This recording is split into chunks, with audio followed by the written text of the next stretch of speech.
అన్న పదం కొత్త ఆట నేర్చిందా పాపలాంటి లేత పదం పాఠశాలగా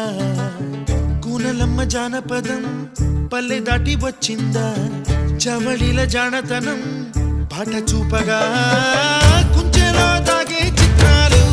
ఎదురొచ్చేలా అంతటా ఎన్నో వర్ణాలు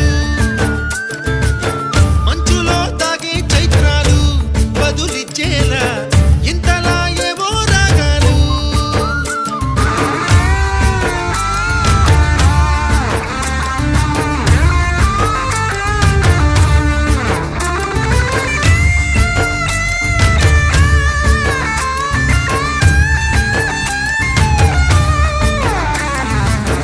ఆకతాయి సందడిగా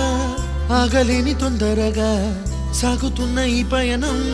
ఎంతవరకో రేపు వైపు ముందడుగా లేనిపోని దుందుడుగా